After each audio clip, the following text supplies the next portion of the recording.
el tema de este tipo de cáncer, ¿no? Cáncer de la sangre, que evidentemente eh, es un aproximado, un 7% de cánceres que nos afecta a todas las personas, aproximadamente. Vamos a dar ingreso a los que están llegando. Entonces, como le decía, los cánceres hematológicos, y ahí está la leucemia y los linfomas, constituyen el 7% de los cánceres que afectan al cuerpo humano, ¿no? Entonces, en ese sentido, las leucemias, eh, que es el cáncer de las células hemáticas, en este caso, las células, leucocitos o los linfocitos, ¿no? O sea, el cáncer en sí afecta a todas las células, no hay excepción. En estos dos temas nos vamos a centrar a lo que respecta al cáncer de las células hematopoyéticas, ¿no? Las células que se generan en la médula ósea, ¿no? A través de las células madres totipotenciales, las que va a generar, pues, los leucocitos, las plaquetas, ¿no es cierto? Los glóbulos rojos, los linfocitos, ¿no? Ustedes saben que la célula hematopoyética se ubica en la médula ósea y luego de su fabricación se dirige hacia una especialización, ¿no es cierto? De esa manera se ubica en el ganglio, se ubica en el timo, ¿no?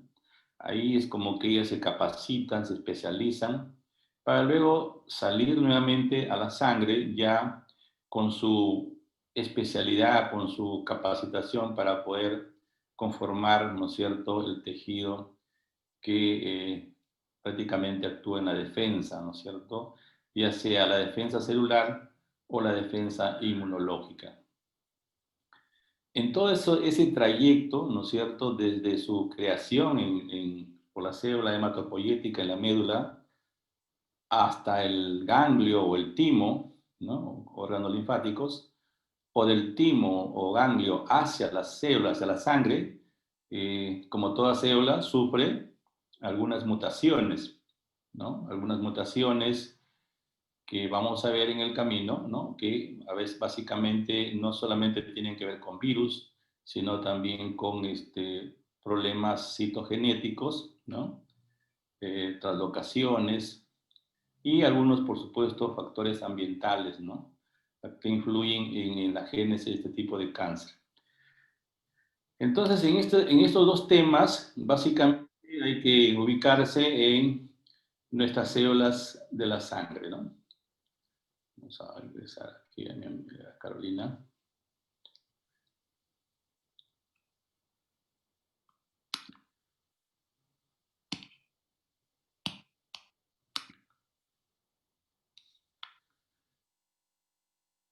Hasta ahora no se conoce en sí la causa que genera este tipo de enfermedades, ¿no? Pero podemos aseverar que sí hay estados de inmunosupresión que se acompañan de leucemias y se acompañan de linfomas, ¿no? Y eso lo hemos visto en el H, por ejemplo, ¿no?, que cursa con una inmunosupresión y se acompaña de linfomas, ¿no? También lo hemos visto en las enfermedades sistémicas inmunológicas que desciende el estado inmunológico y aparecen este tipo de enfermedades. Lo que muy comúnmente yo uso, por ejemplo, la quimioterapia, ¿no? La quimioterapia citostáticos que se utilizan para el cáncer de diferentes órganos, ¿no? Y son agentes alquilantes y que van generando mutaciones en las células y, por supuesto, en ese camino que ellas van de la médula a los ganglios, al vaso, al timo, y luego la sangre son agredidas, ¿no es cierto?, en su ADN que sufre una mutación. Entonces, los estados de supresión sí está comprobado que genera este tipo de de enfermedades, ¿no? O cánceres secundarios.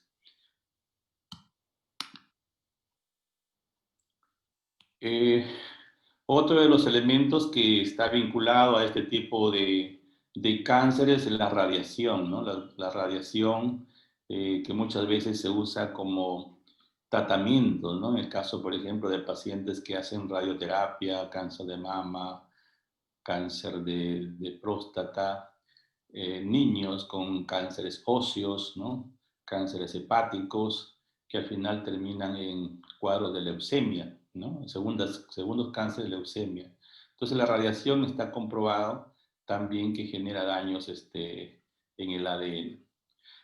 Agentes químicos, el benceno, agentes alquilantes, ¿no es cierto?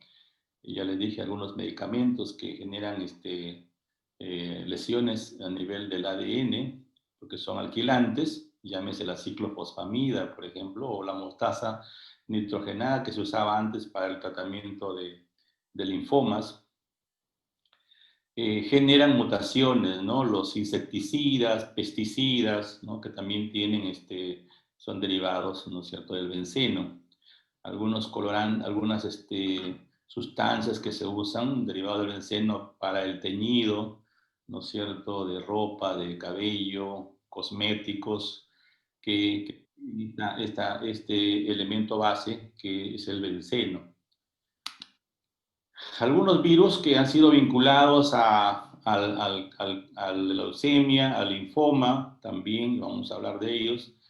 La influencia genética, por supuesto, la trisomía 21, ¿no es cierto?, que es pues, ya conocida, la trisomía 21, y el síndrome de Fanconi, que también está vinculado a este tipo de enfermedades.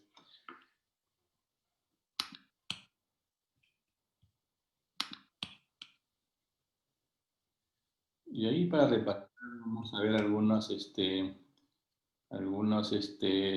expresiones genéticas también que presentamos y que pueden ser heredables, ¿no es cierto?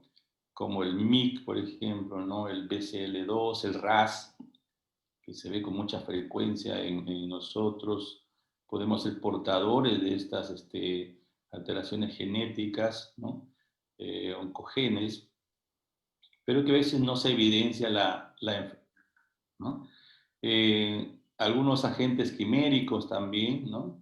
Que pueden estar presentes. Vamos a enfrentar a...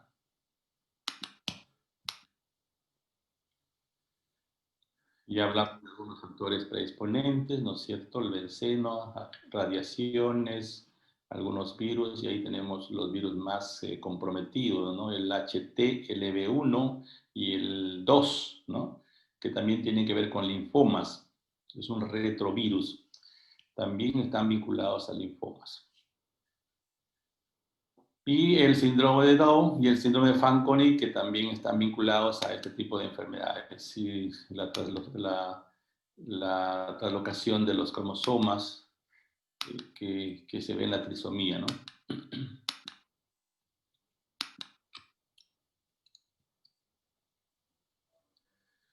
Bien, la clasificación de las leucemias básicamente se hace en base a su morfología, a su citoquímica, inmunología, a su citogenética, perdón. También de acuerdo a su evolución, lo que más se usa es de acuerdo a la evolución, ¿no? Hablamos de agudas, hablamos de crónicas, ¿no? Las agudas son las que más afectan a los niños, por ejemplo, ¿no? Eso no quiere decir que no haya también agudas en adultos, ¿no? Y las crónicas, ¿no? Agudas tiene que ver mucho también el periodo de maduración, no solamente en el tiempo, es decir, que aparezcan en 2 o 3 semanas, sino que también en su morfología celular vamos a encontrar células inmaduras, ¿no? Y las crónicas también tienen que ver con el tiempo, son enfermedades crónicas, pero básicamente destaca también la madurez de sus células. Son células, vamos a encontrar hemogramas. Estas enfermedades, ¿no?, se diagnostican a través del hemograma. ¿no? Porque ya son células que están en la sangre y que han sufrido toda esa alteración genética desde su formación en la médula y ahora están en la sangre. Entonces, estas células que están en la sangre, muy fácil de poder hacer diagnóstico, es por eso que estamos ahora abocados a que el nivel 1, ¿no? Que es el nivel que debe estar preparado, debe estar capacitado, debe estar tecnológicamente formado para poder hacer el diagnóstico precoz de estas enfermedades.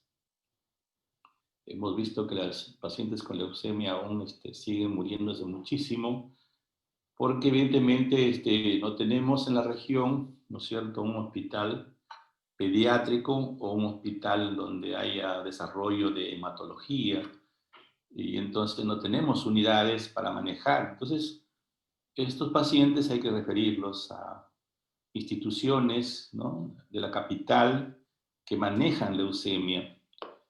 Por lo tanto, nuestra obligación en nuestra región es diagnosticar precozmente esta enfermedad. Y ese diagnóstico debe partir desde el nivel 1, ¿no? Es decir, un hemograma, ¿no? Pedir un hemograma, sobre todo cuando ya hay síntomas, ¿no? Paciente con síntomas, que vamos a contar más adelante, solicitar inmediatamente un hemograma y ahí podemos ver cómo está alterado, ¿no es cierto?, este tipo de enfermedades, ¿no? Básicamente la pancitopenia, ¿no? Bicitopenia, pancitopenia. ¿Qué quiere decir pancitopenia? ¿Alguien sabe? De los participantes. ¿Qué quiere decir pancitopenia?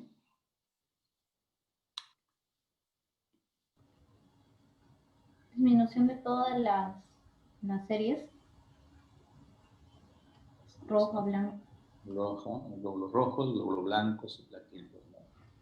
Bicitopenia, ¿no? Básicamente hablamos de dos, ¿no? Dos series que a veces se afectan más comúnmente en el caso de leucemias, ¿sí?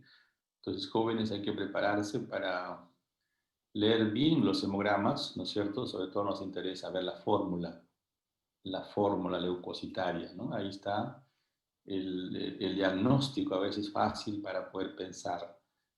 A veces como que somos muy, subestimamos a veces a esta enfermedad y a veces pensamos en infección, ¿no? Pensamos en alguna otra enfermedad, menos pensamos en la leucemia. Entonces hay que ahondar un poco digamos, la suspicacia, la sospecha, de acuerdo a la edad, ¿no es cierto?, en que se presenta esto, investigar, ¿no?, entrevistar para la presencia de los síntomas y signos, ¿no? Presencia de signos y síntomas como hemos hecho anoche en el ejercicio. Entonces, y sobre todo porque estas leucemias son agudas, es decir, ¿qué quiere decir? Que en 2 meses o 3 meses máximo, nuestro paciente puede fallecer si es que no lo atendemos rápido, ¿no? Pues el diagnóstico debe ser precoz, muy rápido. Y entonces, el nivel 1 debe estar muy capacitado para eso, ¿no? Y nosotros vamos a salir de acá, vamos a ser médicos, vamos a ir a las postas y ese es un nivel 1. Y tenemos que ahí empezar a actuar frente a estos niños o frente a estos adultos que vienen con síntomas, ¿no es cierto?, de pancitopenia. ¿Qué quiere decir? Que voy a estar atento a su palidez, porque hay anemia, ¿no es cierto? Voy a estar atento a sus infecciones, porque hay leucopenia, ¿no? Voy a estar atento a los sangrados que pueda presentar mi paciente, ¿no?, sin que haya habido algún tipo de traumatismo, ¿no?, petequias, equimosis o de repente algún sangrado oral, rectal, ¿no?, ureteral. Entonces, ojo con esos datos que son importantes, signos clínicos que me están indicando que algo está pasando en este paciente y por lo tanto un hemograma me puede ayudar muchísimo en el diagnóstico, ¿no? Esa pancitopenia tiene manifestaciones clínicas que tenemos que abordar, ¿cierto?, en nuestra entrevista, ¿no? Como le dije ayer, el cansancio de mi paciente no lo entrevistamos muy bien, no lo entrevistamos muy bien, ¿no? Se nos fue un dato muy importante, ¿no es cierto?, que era la anemia. Pero bueno, el hemograma ya nos dijo, el examen físico también nos dijo que había palidez y el hemograma nos dijo que había anemia. Entonces, las leucemias, hay que tener presente eso, ¿no es cierto?, de acuerdo a su tiempo, de acuerdo a su madurez celular, y también hay una clasificación de acuerdo a su célula, ¿no? Es decir, cuál es la célula alterada. Puede ser linfocito o puede ser el granulocito o mielocito, ¿no? Como le quieran ustedes denominar.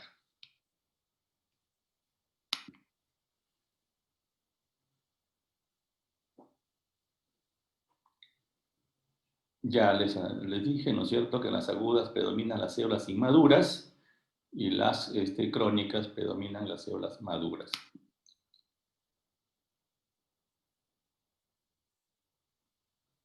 Entonces, ojo, leucemia, ¿no es cierto? El problema está en la médula ósea. El problema está en la médula ósea. Es decir, ahí es donde, en ese recorrido que hace la célula, va al ganglio, del ganglio pasa a la sangre, sufre transformaciones, sufre mutaciones, ¿no es cierto? Y se puede generar y puede manifestarse la leucemia. Es diferente a los linfomas, ¿no? Los linfomas van del ganglio, van a la médula ósea, ¿no? Es por eso que nosotros en el estadio 4 de un linfoma, ¿no?, que no tiene nada que ver con las leucemias, en el estadio 4 podemos encontrar una médula ocupada por linfocitos, típico de un linfoma. Entonces, fíjense cómo es al revés, ¿no? Es importante, pero en estadio 4, ¿no? Por eso que pacientes con linfoma, para el estadiaje, pedimos biopsia de médula ósea.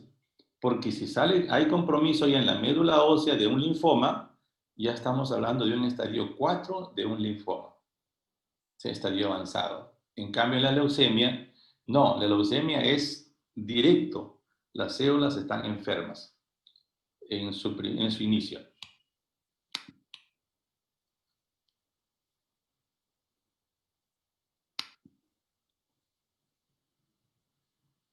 Entonces, como le dije, ¿no?, vamos a pedir en el nivel 1 vamos a empezar a actuar y vamos a pedir un hemograma, ¿no? Un hemograma, y esto, por favor, hay que tenerlo en cuenta, ¿no? Vamos a ver la serie blanca cómo está, vamos a ver cómo está la serie roja y vamos a ver cómo están las plaquetas, ¿no?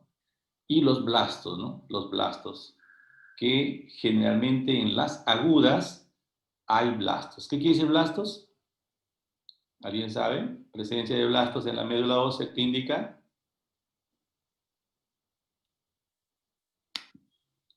¿Alguien sabe qué es blastos? Precursores hematopoyéticos no maduros. Inmaduros, sí, inmaduros. Es decir, predominan células, ¿no?, hematopoyéticas que no se parecen a un neutrófilo, que no se parecen a un linfocito, ¿no? Blastos, totalmente indiferenciados. Entonces, cuando predominan esas células blásticas en el hemograma, pues nos está hablando de que nuestro paciente no tiene defensa. No tiene defensa porque no tiene soldados, ¿no es cierto?, maduros, capacitados, ¿no? No tiene. Saben que la maduración del neutrófilo o del linfocito es importante para estar atento a la defensa, ¿no? Es como si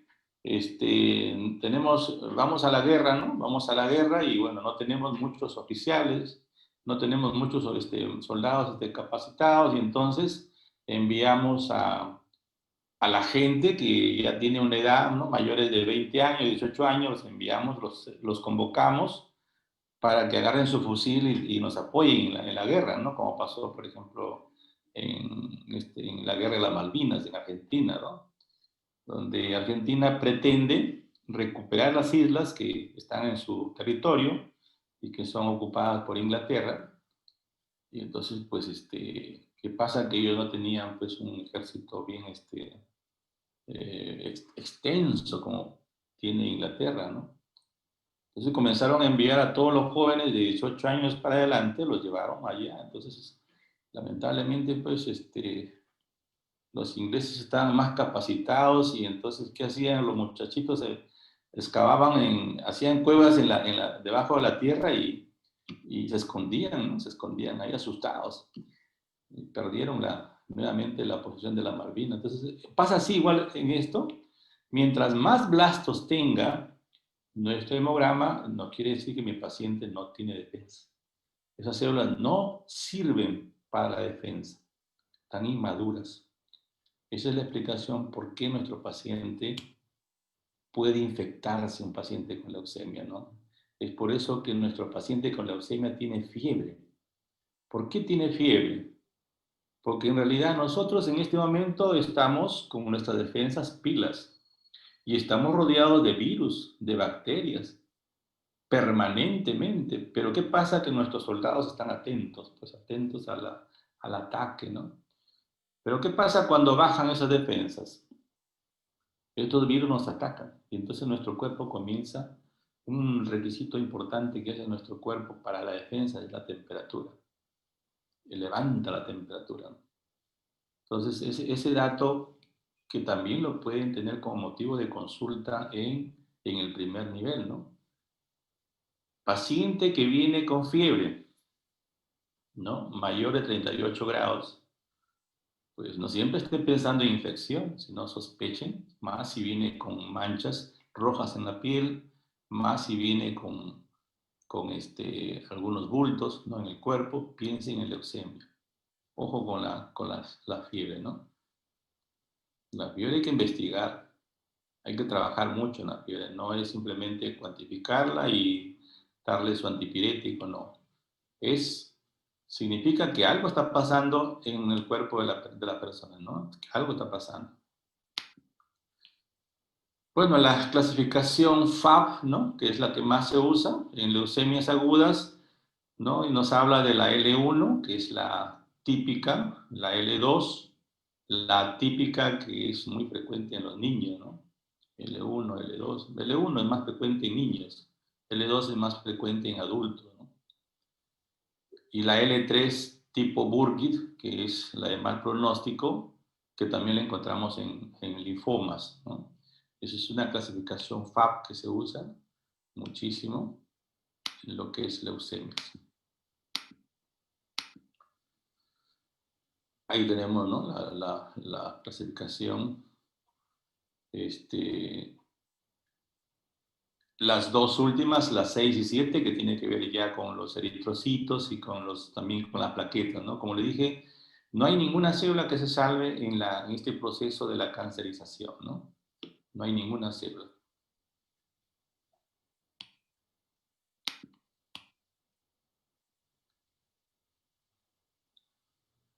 Las clasificaciones de la mieloblástica, ¿no? Y ahí tenemos nuestro laboratorio, cómo nos arroja, ¿no? Anemia.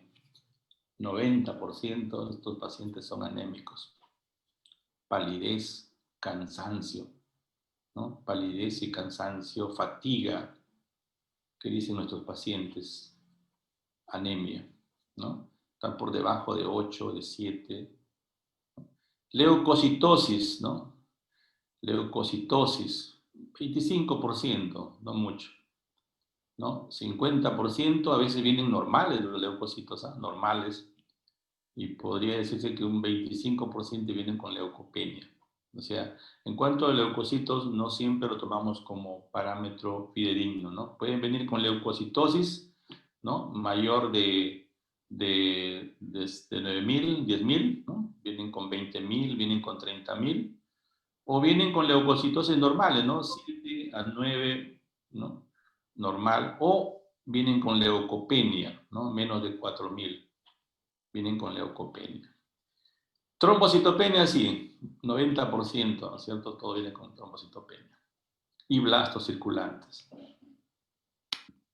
Es fácil el diagnóstico de leucemia si pedimos un hemograma y entrevistamos bien a nuestro paciente. Y ahí está, ¿no? La fatiga, ¿no? La fatiga. Nuestro paciente dice fatiga, a veces lo confundimos con la náusea, ¿no? Entonces hay que estar atento con ese dato cuando entrevistamos. Hay que estar atento.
Doctor, active su audio.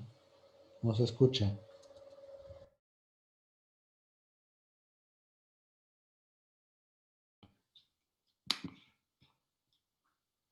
Ya, entonces estábamos en que en el interrogatorio nuestro paciente nos dice fatiga, ¿no? Entonces hay que tratar de preguntarle bien al paciente si realmente es cansancio, ¿no? O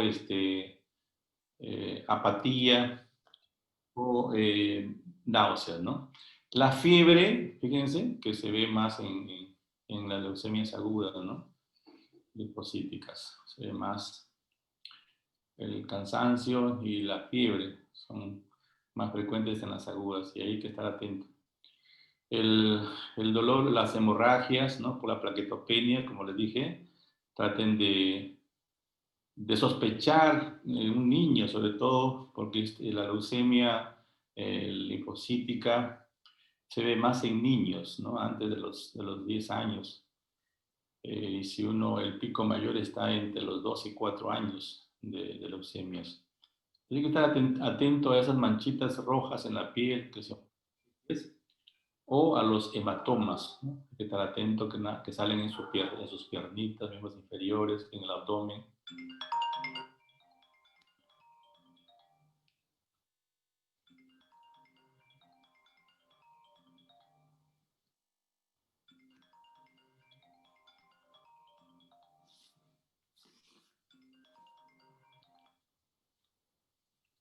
¿No? Entonces hay que estar atento a sospechar en esas patologías y las infecciones, ¿no? Infecciones que pueda traer nuestro paciente también, ¿no? Y el dolor de los huesos, ¿no? Es por eso que realmente la mamá lo trae a la consulta y nos refiere dolores óseos articulares, ¿no? Y entonces a veces la mamá lo trae, a veces no lo trae, a veces la vecina le dice, no te preocupes porque tu bebé está creciendo, ¿no? Es común escuchar esa forma, cómo se expresan las mamás, ¿no? Cuando crecen los niños les duele sus huesos, no te preocupes. Y eso nos genera a veces un retraso en que no lo trae la mamá a la consulta, ¿no? Estas células leucémicas invaden hueso, infiltran huesos, por eso que hay dolor. Fíjense el vaso, ¿no? Claramente el vaso está agrandado, ¿no? Es por eso que hay que chequearlo, ¿no? Hay que chequearlo. Son niños que están, digamos, con fatiga, eran niños que jugaban, ¿no? Jugaban y de repente ahora ya no juega, está acostadito en el mueble, en su cama, ¿no? No quiere comer. Por favor, revisen en la barriguita, ¿no? Revisen la barriguita que seguro van a ustedes a palpar hígado y vaso grande, ¿no? Así que ojo con las inapetencias también, ¿no? Porque yo he tenido muchas madres que les han estado dando antiparasitarios, ¿no? No tiene apetito, no tiene apetito, no come, entonces les daban antiparasitarios, pobrecitos les llenaban de purgantes, laxantes, ¿no? Y cuando de repente, incluso a varios colegas nos ha pasado de que no hemos revisado la barriguita, ¿no? Entonces, la hepatoesplenomegalia es común, ¿no? Y los ganglios, por supuesto, que ya se hace un diagnóstico evidente porque ya se ven los bultos, ¿no? Se ven los bultos. La infiltración del sistema nervioso también es común, ¿no? Que es cefalea intensa. Cefalea intensa son niños que presentan mucho dolor de cabeza porque estas células, una vez que se enferman, infiltran órganos y la meninge no se escapa de infiltración meningia, ¿no? Entonces se llama, ¿no? Infiltración meningia leucémica. Por eso que los tratamientos de leucemia llevan profilaxis del sistema nervioso central, ¿no? Porque de repente estamos tratando a un paciente, vamos bien, y si no hacemos profilaxis del sistema nervioso central, pues puede darse que las células estén ahí acantonadas y nuestro paciente muera por una meningitis leucémica, ¿no?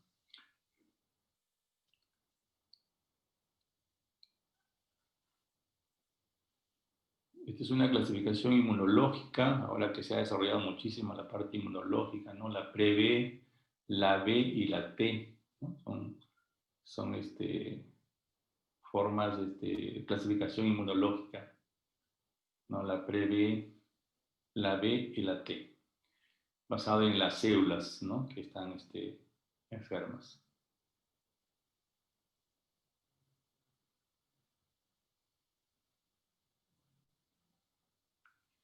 la clasificación citogenética, ¿no? Donde vamos a ver los problemas cromosómicos en cada una de sus variedades de la clasificación FAB, ¿no? Cuáles son las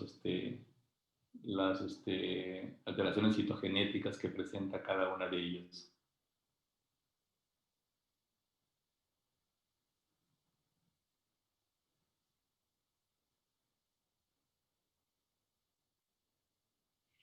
Entonces, jóvenes, estos son los síndromes que vamos a ver en nuestros pacientes con leucemia, un síndrome anémico, ¿no? Que le dije cansancio, palidez, sueño, inapetencia, ¿no? Dolores óseos, articulares, que también puede venir nuestro pacientito con dolores así. Fiebre, el síndrome febril, ¿no? Diaforesis, son pacientes que sudan toda la noche sudan. Tienen fiebrecita en las tardes y sudoraciones nocturnas. Y un síndrome purpúrico, ¿no? Lo que decía, las manchitas rojas en la piel. Entonces en nuestro laboratorio siempre vamos a encontrar esto, ¿no? Ya les dije. Ahí tenemos un hemograma típico de leucemia. Miren, leucocitos 36.000, linfocitos 92.000, plaquetas 40.000, ¿no? Por debajo de 100. Se dice que por debajo de 100 ya es riesgoso a la salud porque puede aparecer una hemorragia, ¿no? Y debajo de 30.000 dicen que es crítico ya, ¿no? Puede darse un hematoma cerebral, ¿no? Subdural, y el pronóstico se exacerba.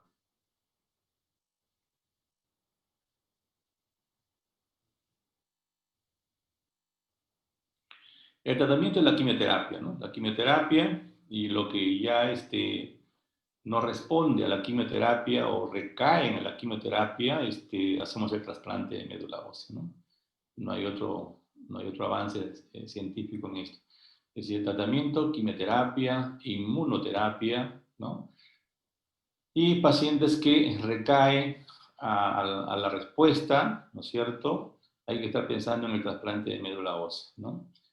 Y los tratamientos tienen varias fases, inducción, ¿no es cierto? Tenemos que llevarlo a 0 células en un inicio, es por eso es que no es posible tratar a un niño o un paciente con leucemia si uno quiere hacer una fase de inducción donde yo voy a hacer una quimioterapia agresiva, fuerte, voy a bajar todas sus defensas de mi paciente, entonces tengo que tenerlo en un lugar sumamente protegido, ¿no?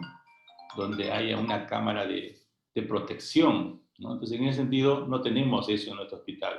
No hay ni siquiera una sala de aislamiento, ¿no? Como para tener un paciente a quien voy a hacer una terapia de inducción, ¿no?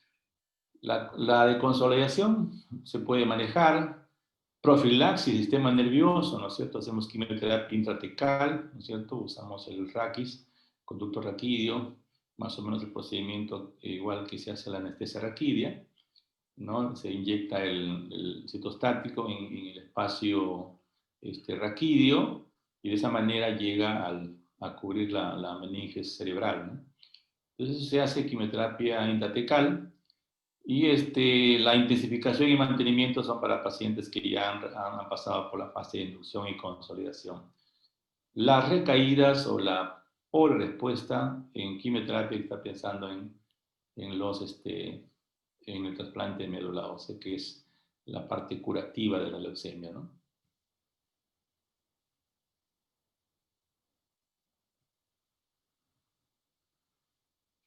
Las respuestas son buenas, ¿no? Con la quimioterapia tenemos 90% en las linfocíticas y en las mielocíticas baja un poco a 60-70%, ¿no? La sobrevida también es mejor en lo que es leucemias, siempre y cuando jóvenes hagamos un diagnóstico temprano, oportuno. Estos pacientitos son altamente curables, ¿no? Pero deben llegar a la capital donde hay centros de atención para quimioterapia ya técnicamente adecuados para que reciban su tratamiento, que es el Hospital del Niño, ¿no es cierto? El que está en la Avenida Brasil o el que está en San Borja, cualquiera de los hospitales que son los que nos reciben a nuestros niños, ¿no es cierto? Y el Instituto de Craneoplásticas, que también tiene un centro de tratamiento, ¿no? El Rebagliati para aquellos pacientes que están asegurados, o el Almenara, que son los dos hospitales que nos reciben a nuestros pacientes de salud asegurados, ¿no? Y CIS, referimos al Hospital del Niño, ya sea el de la Avenida Brasil o el de la Avenida o San Borja, ¿no? Cualquiera de los hospitales del niño. Ahí estamos refiriendo a los pacientitos que diagnosticamos leucemia. Así que, por favor, eso es lo que tienen que hacer ustedes también, ¿no? Hay que referirlo a tiempo. Las leucemias crónicas, ¿no? Tenemos la granulocítica, la linfocítica también, o sea, granulocítica o mielocítica crónica, la linfocítica crónica y la de células peludas, ¿no? La leucemia linfocítica crónica, que es habitualmente asintomática, ¿no es cierto? Y las otras sí tienen molestias a nivel de vaso, ¿no? Un crecimiento, una esplenomegalia. Vamos a avanzar en esto, la leucemia de crónica, ¿no es cierto? Donde básicamente vamos a detectar el cromosoma de Filadelfia, ¿no? Eso, ese estudio de este cromosoma nos ha permitido ya conocer el imatinib, ¿no? Que es el citostático inmunológico que estamos usando hoy en día para contrarrestar este tipo de leucemia. En cuanto a esa evolución, estos tienen tres fases. La fase crónica, que pasa años, ¿no? Un paciente con leucemia crónica es un paciente que evidentemente es asintomático, ¿no? Solamente tiene una manifestación en su hemograma con linfocitosis, más del 50%. Entonces son pacientes que tienen hay que estudiarlos, hay que seguirlos, ¿no? ¿Hacia dónde va esta linfocitosis? Fase crónica, pasan unos años, ¿no? Y luego viene una fase acelerada, ¿no? Que empiezan a crecer muy rápidamente estos linfocitos, ¿no? Y luego viene la crisis blástica, que prácticamente se parece a una leucemia. Vamos a encontrar en el hemograma lo que es pancitopenia, ¿no? O sea, miren cómo tiene esta evolución, ¿no? De tener células maduras, crónicas ya, llega un momento, la crisis blástica, que pareciera que estamos frente a una leucemia linfocítica aguda o mielocítica aguda. Bien, los síntomas también hay que tener en cuenta la fatiga, o sea, por la anemia, la anorexia, ¿no? La pérdida de peso, estos pacientes pierden peso, ¿no? La plenitud gástrica, como lo dije, ¿no? Caso de las mieloides, hay compromiso gástrico. La esplenohepatomegalia, ¿no? Tienen una barriga bastante crecida porque tienen unos vasos que cruzan la línea media, de estos pacientes que tienen una esplenomegalia. Hay que diferenciarlo de los linfomas que comprometen hígado, ¿no? Y su sangre periférica, que tiene la manifestación, ¿no es cierto?, de los leucocitosis, la neutrofílica, más de 25.000, maduros, ¿sí? Estos son maduros. LDH elevada, ¿no? Y en la médula ósea vamos a encontrar, pues, que la médula está, como dicen, con una hipercelularidad, ¿no? Y vamos a encontrar escasos blastos, ¿no? Porque ya le dije que es crónica.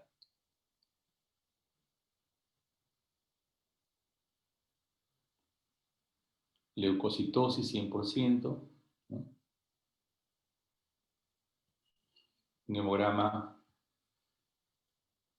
típico, ¿no? Esta es en la fase acelerada ya, ¿no? Hay fiebre, dolores óseos, ¿no? Por el compromiso del hueso, por infiltración de las células leucémicas, y la diaforesis, sudores nocturnos, ¿no? Sudores nocturnos, que es muy parecido al linfoma, muy parecido al linfoma. La esplenomegalia, ¿no? La esplenomegalia.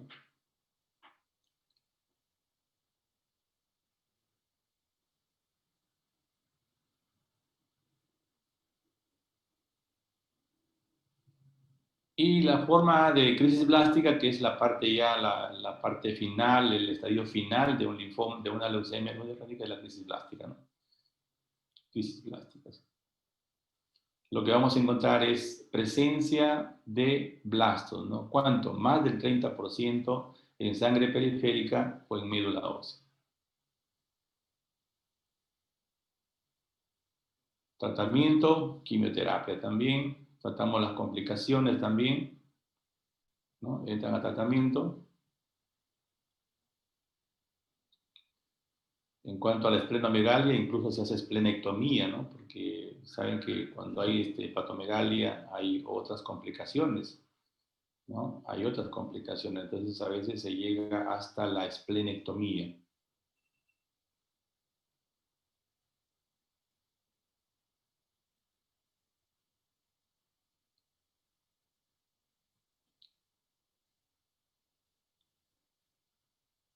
Hemos usado mucho tiempo el busulfán, la hidroxiurea como monoquimioterapia.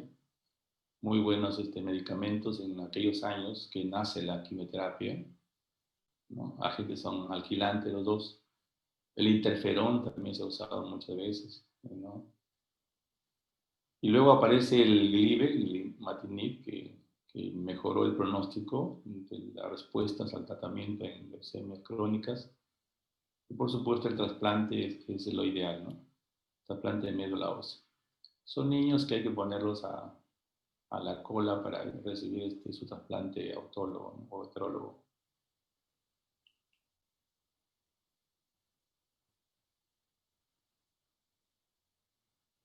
Bien, criterios de respuesta al tratamiento. El busulfán, ¿cómo se da? No le vamos a...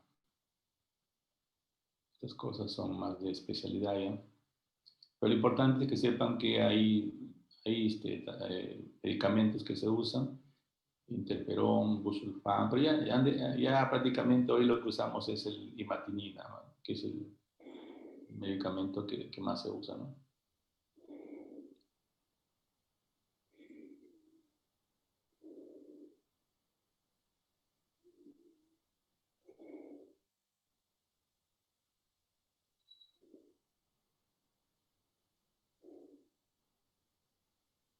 Esto, por supuesto, no le vamos a exigir en el examen.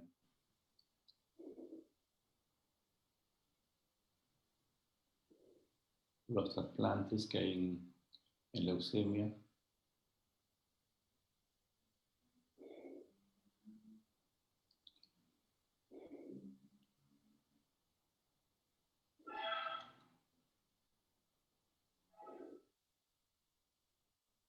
Los síntomas entonces de estos pacientes con leucemias crónicas, ¿no? Los ganglios. Son pacientes que debutan con alefatías, ¿eh? Esplenomegalia, hepatomegalia, anemia, ¿no? Y son alteraciones del hemograma.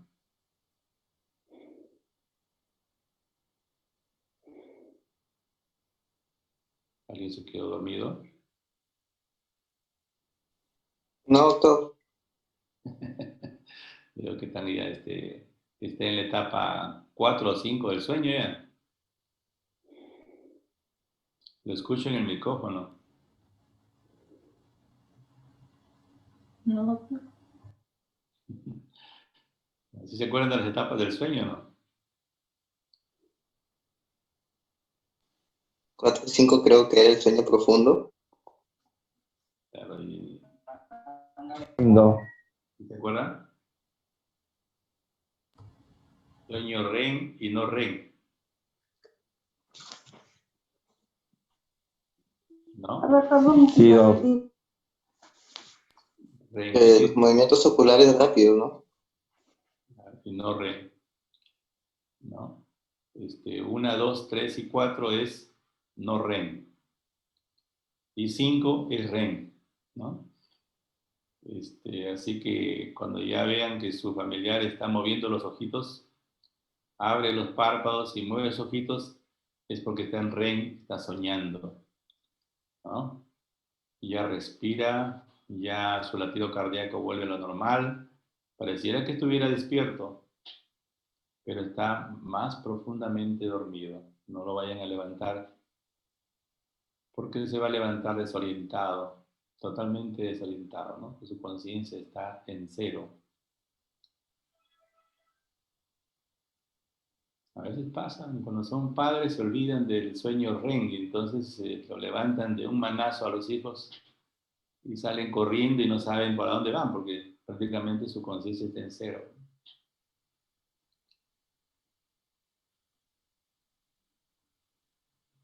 Bien, entonces yo creo que leucemias, vamos a pasar al linfoma, chicos. Dan el tiempo ya. Ahí les dejo este material. Por supuesto, no vamos a tomarles muy fino de estos temas.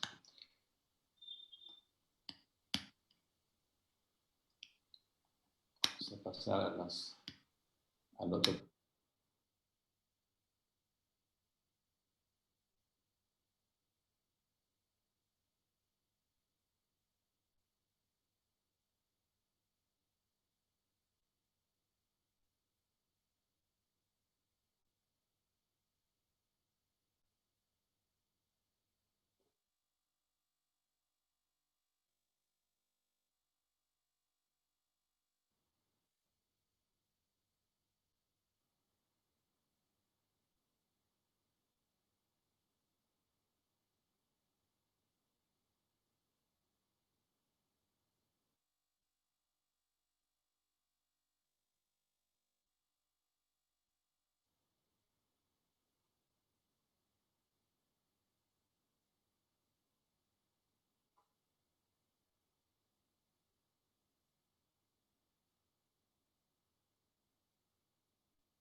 Bien, jóvenes, seguimos con linfomas.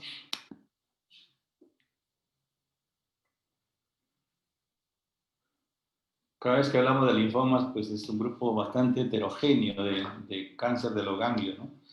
Muy subestimado a veces este tema también por nosotros los médicos. Y cada vez que aparece un ganglio, estamos pensando en una infección, la primera posibilidad, ¿no? Entonces, como les dije ayer, los ganglios, para sospechar malignidad, pues tiene que medir 1,5 centímetros a 2, ¿no? Por favor, ya sospechemos linfomas. Entonces, cuando uno habla de linfomas, pues puedes encontrar una variedad de células, ¿no? De tipos de linfomas. Entonces, lo importante es saber que es una enfermedad que afecta el tejido linfoide, ¿no? Y el tejido linfoide está formado por linfocitos B, T, células asesinas, las natural killer, ¿no? Entonces, ese tejido linfoide puede estar enfermo, puede estar células cancerizadas, ¿no? Y hay que conocer cuánto se extiende el tejido linfático, ¿no? El tejido linfático está prácticamente en toda nuestra economía, en todo nuestro cuerpo, ¿no? Básicamente, ¿no es cierto? Hay que recordar donde más hay tejido linfoide son los ganglios. Son los ganglios, por eso que esta enfermedad se manifiesta ahí, ¿no? En ganglios linfáticos, ¿no? Eso no quiere decir que puede manifestarse en otros órganos, ¿no? Por ejemplo, el vaso, la médula ósea, el hueso, la piel, ¿no? El estómago, por ejemplo, ¿no? El duodeno.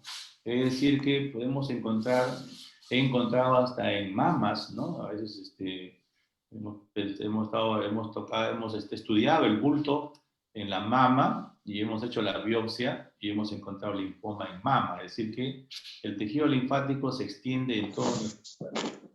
Por lo tanto, podemos encontrar linfoma en cualquier lado de nuestra economía. Entonces, es una enfermedad que afecta al tejido linfático. Entonces, clínicamente reconocemos dos entidades, ¿no? La enfermedad de Hodgkin, ¿no? Que gracias al doctor Hodgkin, ¿no? 1832, ¿no? Descubre una célula, ¿no? Muy característica y que le da prácticamente el nombre a esta enfermedad, ¿no? Y que no, por supuesto, no es la mayoría. El Hodgkin debe andar entre un 15 a 20% de incidencia con respecto a los linfomas totales, ¿no? El más frecuente es el linfoma no Hodgkin, ¿no? Cuando uno habla de linfoma no Hodgkin, pues encontramos una gran variedad de linfomas que están dentro de ese capítulo de linfoma no Hodgkin. Entonces, enfermedad de Hodgkin o linfoma no Hodgkin y linfoma no Hodgkin. Son las dos entidades, una clasificación así grande en la que podemos ya... ¿Y por qué la diferenciamos? Por su forma de evolución, por su pronóstico, por su, ¿cómo se llama? Por su tratamiento que es totalmente distinto, ¿no? Es una forma como podemos ya clasificar a nuestros linfomas y poder saber también su pronóstico y su respuesta al tratamiento. La enfermedad de Hodgkin, entonces, bueno, es altamente curable, sí es cierto, el 90% de los linfomas Hodgkin se curan hoy en día con quimioterapia, ¿no? A veces la quimioterapia es mal comentada, ¿no? Dicen, no hace nada, hace daño al cuerpo, ¿no? Cae de cabello, lo maltrata al paciente, no cura. Fíjense, el Hodgkin es un cáncer de los ganglios, ¿no? Y cura el linfoma Hodgkin, ¿no? Igual que el cáncer de testículo, igual que el cáncer de placenta. Es decir, hay cantidad de cánceres que hoy en día la quimioterapia lo cura. Entonces hay que darle el lugar que corresponde a la quimioterapia, ¿no? Y por eso que a pesar que salen la quimioterapia Target, a pesar que sale la inmunoquimioterapia, aún sigue usándose la quimioterapia para algunas enfermedades que se ha demostrado que son altamente curables, ¿no? Entonces, bueno, la histología característica de esta enfermedad es la célula de Rett-Steinberg, una célula grande, ¿no? Una célula inmensa, que se diferencia del linfocito que es pequeño, ¿no? Abundante citoplasma, el linfocito casi no tiene citoplasma. Multinucleada, ¿no? Es una célula que le dio prácticamente, es patognomónica de enfermedad de Hodgkin, ¿no?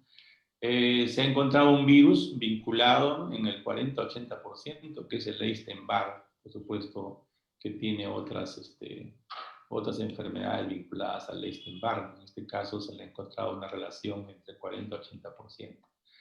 Las variedades, ¿no? Esclerosis nodular, la más frecuente, ¿no? Por el HB8 es, el 6, la variedad celular mixta, ¿no es cierto?, del virus Epstein-Barr. Ahí está vinculado el Epstein-Barr, ¿no? Y bueno, es de raza blanca y más frecuente en varones, Su curva de incidencia es bimodal, ¿no? Aparece entre los 20 y 30 años y luego a los 75 hasta los 90 años. Acá no tengo. Es bimodal. Acá no tengo. La enfermedad de Hodgkin, ¿no es cierto?, se manifiesta por ganglios, ¿no? Los ganglios, que son adenopatías superficiales y que tienen una característica, no son dolorosas, y ahí está el problema, que los pacientitos no vienen a la consulta porque son bultos que no duelen, que no molestan, que pasan así desapercibidos, ¿no? Y fíjense que la enfermedad de Hodgkin se manifiesta por ganglios en el 90%, ¿no? Y la primera adenopatía aparece en el cuello. Entonces, ojo con los bultos que aparecen en la zona del cuello, ¿no es cierto? En la fosa supraclavicular, ¿no? Ojo con esos pacientes que tienen esos bultos ahí, ¿no? La axila también, una forma de presentación, ¿no? La ingle también es una región de presentación. Y el mediastino, ¿no? El mediastino. Ya hemos visto que cualquier enfermedad que afecte el mediastino pues tiene grandes manifestaciones sintomáticas, vasculares, nerviosas, que hacen rápido al diagnóstico, ¿no? Y hay un 10% que aparece debajo del diafragma, como dije, la ingle, ¿no? Y la pérdida de peso, son pacientes que evidentemente comienzan a perder peso, más de 10 kilos en 6 meses, ¿no? Es significativo, ¿no? Son pacientes que andan buscando a ver qué enfermedad tienen porque empiezan a perder peso.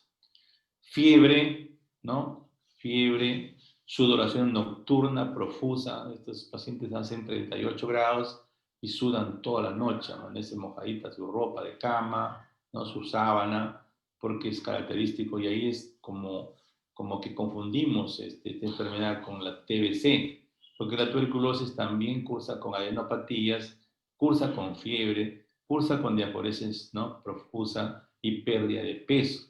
Hay que tener mucho cuidado. Y las edades que afectan a la TB también es en los jóvenes, ¿no? Entonces hay que tener mucho cuidado ahí. Hay que evaluar bien a nuestro paciente y por supuesto, la biopsia suele ser el diagnóstico más fidedigno y diferencial en los dos. Entonces, las manifestaciones clínicas van a estar de acuerdo a su localización, ¿no? Por ejemplo, si se localiza en el mediastino, el paciente va a venir por un síndrome de vena cava superior, ¿no? Un síndrome en esclavina, ¿no? Si se afecta a la médula ósea, pues me va a afectar toda la serie, ¿no? Las series roja, blanca y plaqueta, ¿no?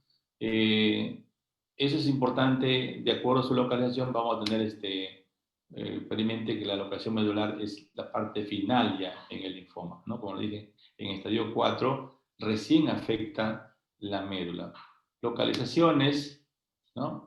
Y por supuesto el diagnóstico y luego hacer el estadio, ¿no es cierto? Importante la anamnesis, la exploración física. Aquí tenemos que revisar todos los paquetes ganglionares, los grupos ganglionares, comenzando desde la cabeza, la ingle, ¿no es cierto? La ingle, las axilas, las cadenas femorales que pueden estar alteradas con bultos, ¿no? Y la comprobación en la entrevista que vamos a hacer al paciente si tiene fiebre, si tiene sudoraciones nocturnas, si tiene prurito, ¿no? Es lo que llamamos los síntomas B, pérdida de peso, ¿no? Hay que preguntarle a nuestro paciente si tiene pérdida de peso. Los datos de laboratorio, vamos a pedir todo lo que es bioquímica, hemograma, ¿no? Y luego vamos a pedir estudios para estadio, ¿no? Vamos a pedir tomografías que incluyen desde tórax, abdomen y pelvis. Podemos pedir desde cuello, tórax, abdomen y pelvis. Vamos a buscar todo lo que es ganglios comprometidos, vaso comprometido, hígado comprometido. Es decir, nuestro estadiaje incluye la TEN de cuello, tórax, abdomen y pelvis. Con eso vamos a ver las adenopatías retroperitoneales, vamos a ver las adenopatías mediastinales y vamos a ver las adenopatías cervicales, porque las demás cadenas las visualizamos, ¿no es cierto? Las palpamos. Entonces, en la capital incluyen los protocolos ya de extensión, ¿no? El PET scan, porque no tenemos acá en la región el PET scan, no tenemos gamografía también, ¿no? Entonces, para estudio de huesos. Entonces, cuando nos quedamos en una tomografía, una buena tomografía para hacer nuestro estadiaje y estudio de la médula ósea, ¿no? Pedimos la evaluación de nuestro paciente por el hematólogo para la biopsia de médula ósea.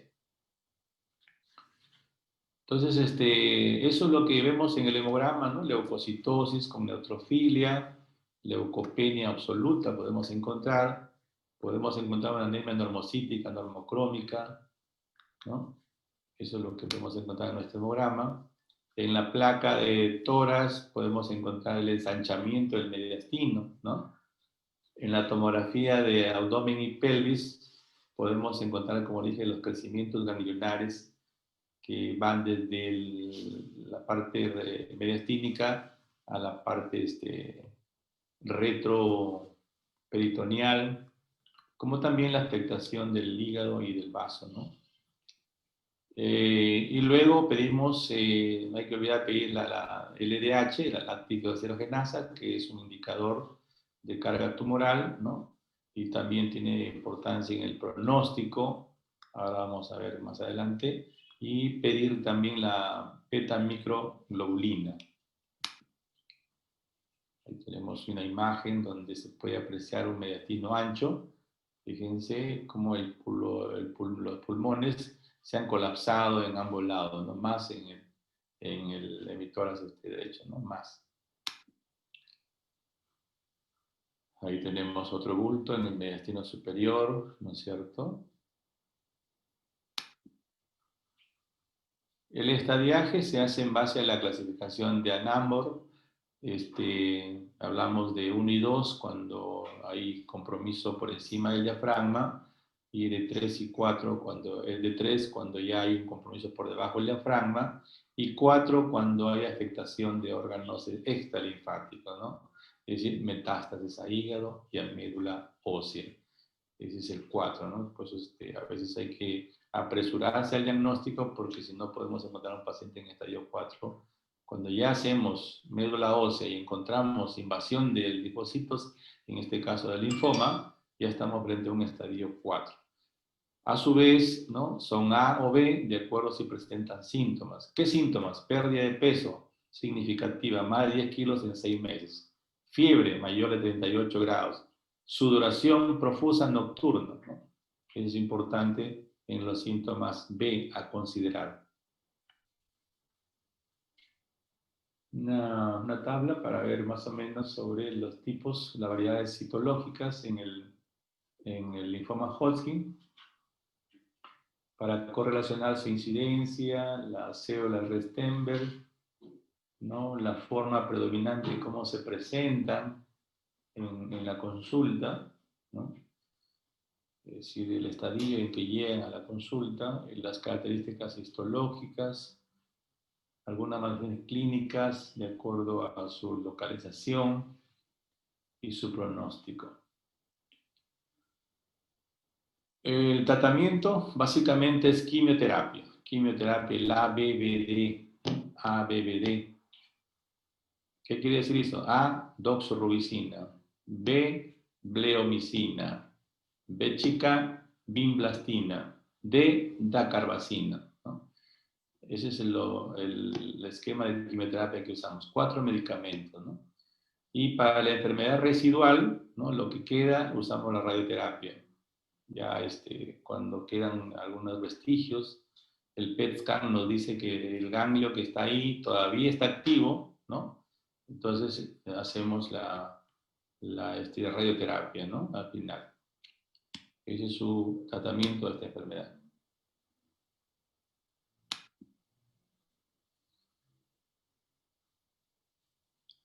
¿Qué complicaciones? Neoplasias secundarias, ¿no? Puede aparecer una leucemia, que son, usamos quimioterapia, ¿no? Leucemias. Otros linfomas, si tiene un Hodgkin, puede aparecer un no Hodgkin. Tengo justo un pacientito que primero fue Hodgkin y ahora es no Hodgkin, o sea que el paciente no sale de su cáncer, ¿no? Su quimioterapia le generó ahora un no Hodgkin. Usa, por supuesto, otro esquema de tratamiento, ¿no? Cambio de esquema.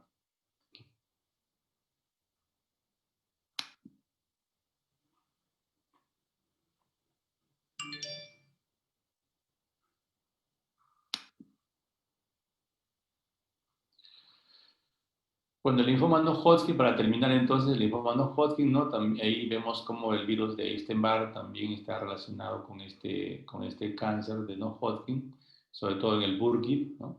El linfoma de Burkitt de mal pronóstico, tiene un crecimiento rápido, un Ki-67 más del 80%, quiere decir que tiene mal pronóstico. Y el virus HTLV1 también está vinculado con las células T, linfoma de células T, ¿no? El virus de la hepatitis C, las inmunodeficiencias adquiridas, ¿no? Algunos son oncogenes, otras locaciones cromosómicas, el Helicobacter pylori a tener en cuenta, sobre todo el linfoma MAL, y algunas sustancias químicas, ¿no? Derivadas del benceno, de los hidrocarburos que usamos en los pesticidas, herbicidas. La clasificación que usamos, hay varias, ¿no? La Borg Population, ¿no? Que ya hoy se usa la Instituto del Cáncer, ¿no? Y la clasifican, por supuesto, en grado, ¿no? Es importante ahora conocer por qué, de acuerdo a esa clasificación, va el pronóstico, ¿no? Los de alto grado tienen un pronóstico muy malo, ¿no? Con una sobrevida muy pequeña, ¿no? 15 y 7%. Los que son de bajo pronóstico, los de bajo grado, pues tienen mejor pronóstico e incluso podemos observarlo normal, ¿no? Si aparece un paciente de edad avanzada, evidentemente no podemos hacer quimioterapia, lo observamos nada más. El tratamiento de ellos también es quimioterapia, ¿no? Igual, las manifestaciones clínicas, el 80% ganglios periféricos, ¿no? Es igual que el Hodgkin, ganglios periféricos, ¿no? Y por favor, son indoloras, no esperen a que los ganglios tengan dolor, son indoloras y son elásticas, ¿no? Elásticas, son remitentes, es decir, no son duros como los otros ganglios metastásicos que son duros, pétreos. Estos son elásticos, remitentes, ¿sí? Como una bolita de jazz, ¿no? Que tú lo comprimes y sientes que lo aplastas, ¿no? Esa es la característica de estos ganglios. Y son móviles, ¿no? Cuando están libres, están solos, se desplazan muy bien, ya no cuando se fusionan, se agrupan, quizás dejan de moverse, ¿no? Y también los síntomas A y los síntomas B, ¿no? Sintomáticos, ya les dije cuáles son los sintomáticos, ¿no?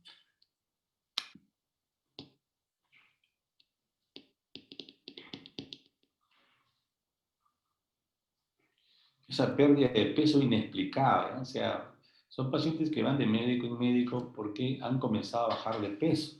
Y entonces, inmediatamente pensamos en diabetes, ¿no?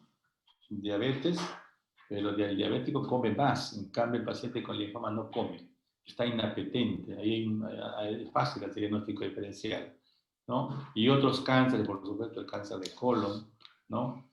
Que también da pérdida de peso a veces y no aparecen otros síntomas, ¿no?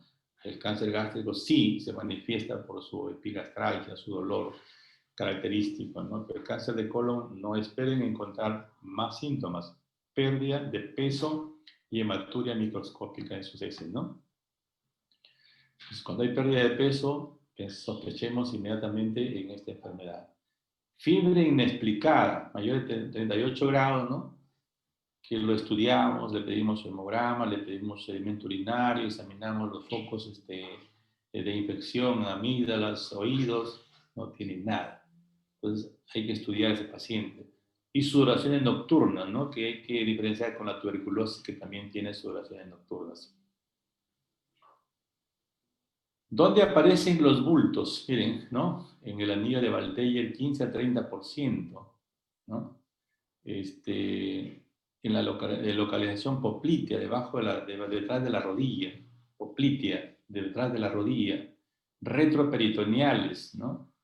Por eso que hay que pedirle una tomografía abdominal para ver esos ganglios cómo están, ¿no? Y la médula ósea también, ¿no? Puede estar localizado, el hígado y el vaso menos frecuente, ¿no?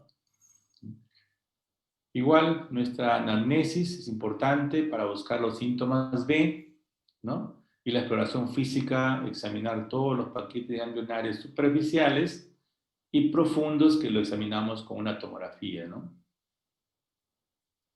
Los datos de laboratorio, no se olviden de pedir beta 2, ¿no? Microglobulina, y pedir LDH, que son muy importantes para el pronóstico. Las tomografías que incluyen cuello, tórax, abdomen y pelvis. Biopsia de médula ósea importante para el estadio. Ya les dije que si de una entrada yo encuentro invasión de los linfocitos maduros en la médula ósea, estamos en un estadio 4, ¿no? La gamografía para lo que es el compromiso óseo del linfoma. Entonces, el pronóstico, básicamente consideramos el IPI, ¿no?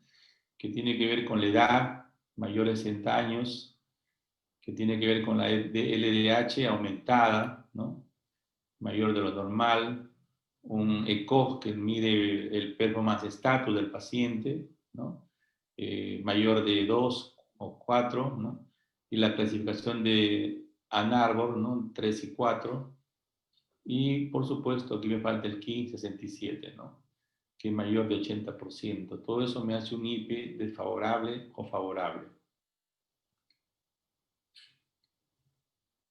Entonces, cuando uno quiere ver, es importante en cáncer, ¿no? Manejamos el performance status para los tratamientos, ¿no? Porque evidentemente no podemos hacerle daño a un paciente más de lo que ya su enfermedad le está dañando. Entonces, el eco lo usamos muchísimo porque ya si un paciente tiene 2, 3 o 4, evidentemente no necesita tratamiento ya, tratamiento de observación o tratamiento sintomático nada más, ¿no? O sea, no podemos, paciente 0, 1, ¿no? Hasta 2 podemos tratarlos con quimioterapia, pero 3, 4, evidentemente no se hace tratamiento ya. Entonces, para nosotros hacer tratamiento implica aplicar el eco. Entonces, ahí en base al IPI, ¿no? Los clasificamos de bajo riesgo, riesgo intermedio, riesgo alto, ¿no? Y también sabemos su pronóstico en cuanto a sobrevida, ¿no? El 0 y 1 son los que mejor pronóstico tienen. Mejor pronóstico. La clasificación también de Ann Arbor se emplea aquí en linfomas, ¿no? Ya les dije, por encima el diafragma 1 y 2, por debajo del diafragma el 3, ¿no? Y el 4 es cuando afecta médula ósea o órganos extraganglionarios, ¿no? Fíjense que tiene la letra E, ¿no? La letra E, eso quiere decir extralinfático, ¿no? Y si tiene la S, indica afectación del vaso.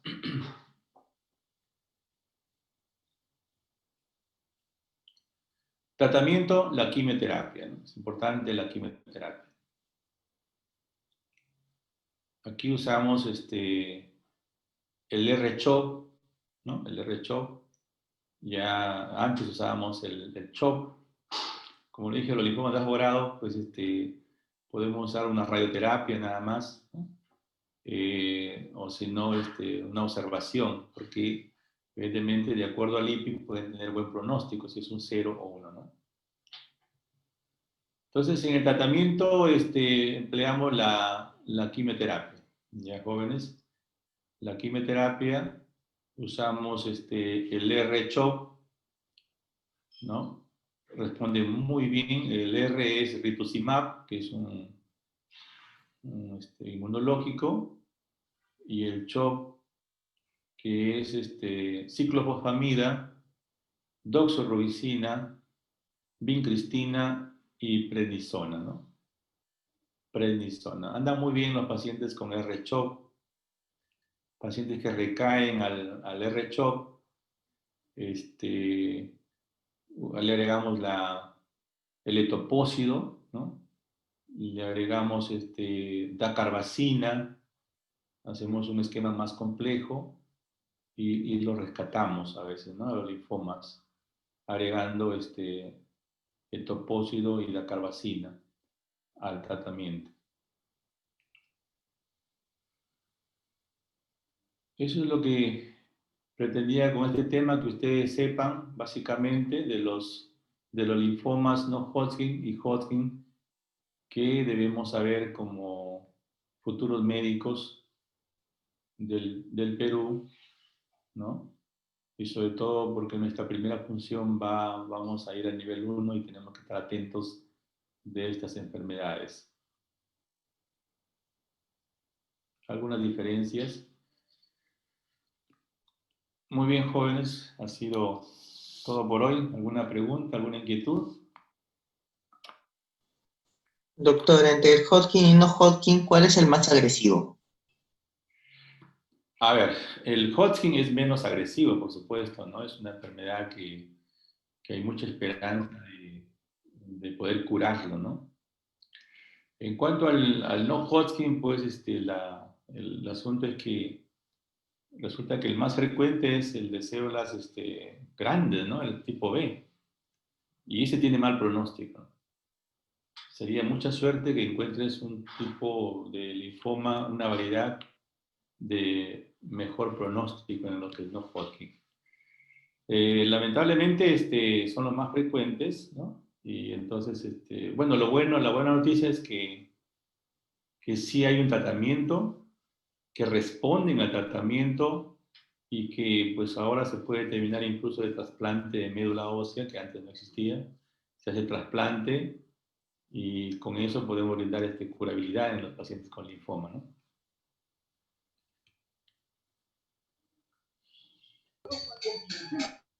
Doctor, una pregunta. Dime. Y a los pacientes que se le hace este trasplante de médula ósea, ¿qué tiempo de supervivencia tienen desde que se les hizo el trasplante de médula ósea? Bien, los trasplantes ahora han cambiado muchísimo, ¿no?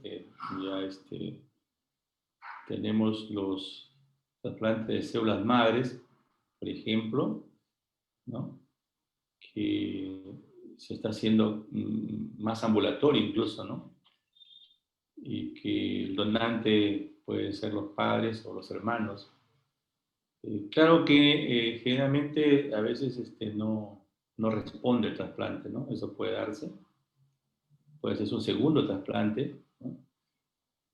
Porque cuando el trasplante es efectivo, ¿no? Porque lo que se hace en un trasplante es llevar a cero la enfermedad, ¿no? Es decir, voy a hacer una quimioterapia de inducción y voy a matar todas las células, ¿no? Voy a dejar prácticamente a la sangre sin células que tenía, le voy a reponer células nuevas, ¿no?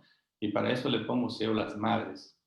Y esas células madres me van a elaborar células nuevas, células sanas, ¿no? Ese es el objeto del trasplante, ¿no? Voy a prestar células que tiene mi hermano, o que tiene mi padre, mi madre, me lo van a colocar a mí, pero para eso tengo que haber eliminado todas mis células de mi cuerpo, ¿no? O sea, haberlas eliminado, o sea, tengo que tener una respuesta completa a la quimioterapia, ¿no? Eso se hace estudios de sangre, estudios de órganos, donde se demuestra que no hay enfermedad. Ese es un paciente candidato a trasplante, ¿no? Es probable que ese paciente recaiga, y entonces para evitar la recaída le hago un trasplante. Le pongo células madres nuevas, ¿no? Que se supone no tienen enfermedad, que se supone no están mutadas, ¿no? Y entonces los colocamos dentro de mi cuerpo y yo sé que ellas van a formar linfocitos nuevos. Esa es la idea, pero a veces no ocurre así, ¿no? Ocurre rechazo, o ocurre que nuevamente aparece la linfoma, entonces hay que volver a hacer otro trasplante, ¿no? Ese es un poco después el pronóstico es bueno. Una vez que pega el trasplante, curabilidad, ¿no? Curabilidad, sí.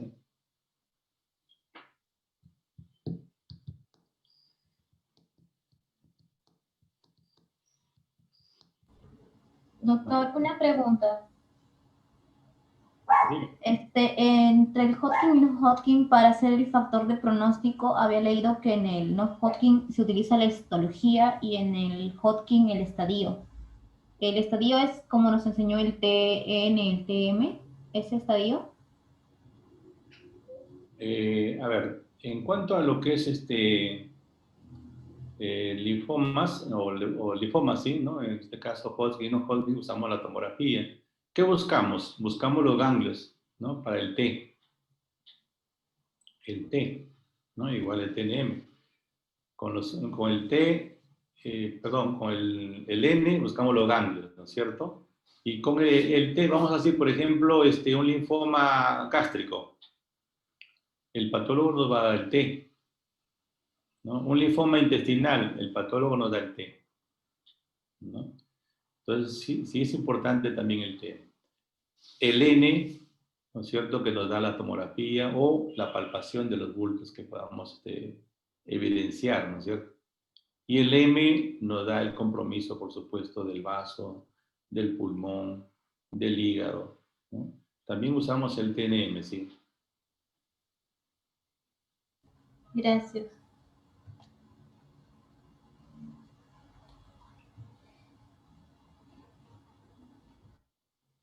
Bien. Entonces, jóvenes, quedamos entonces el miércoles, tenemos nuestra clase, ¿verdad? Sí, doctor. Muy bien. Que tengan un buen fin de semana, jóvenes, ¿sí? Nos vemos el miércoles, ¿ya? Con otro Muchas gracias, tema. doctor. Cuídense, saludos. Gracias, doctor.